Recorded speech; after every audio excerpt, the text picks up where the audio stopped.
So let's talk also about some additional configurations that you have on our application. That's a really important benefits that you receive installing our application.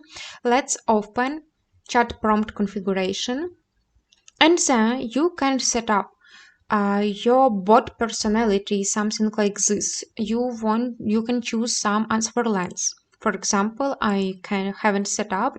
I want to have large. You want to choose answer as I want, for example, as assistant, some tone, formal, informal. You can choose some language you want to that your bot will speak on Ukrainian, English.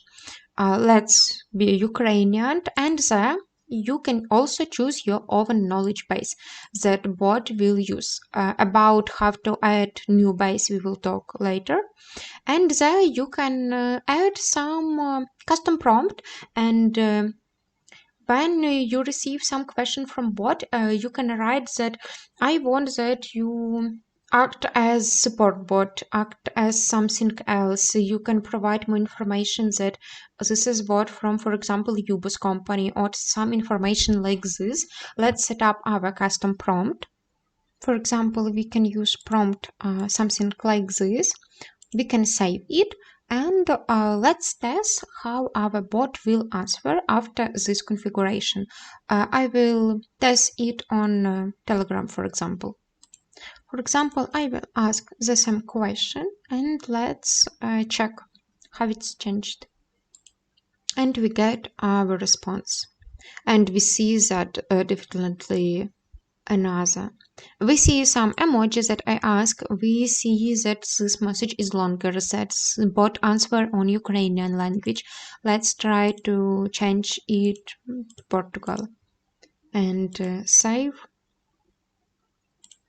Let's open, and maybe let's ask about main idea.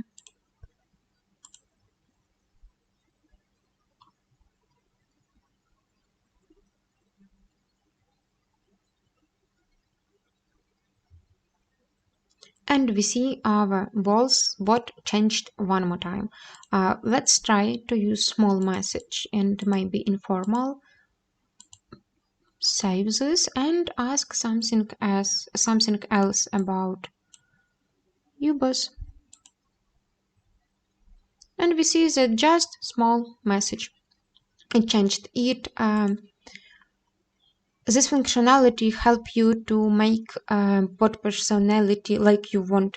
It will act how you said, and it's really important.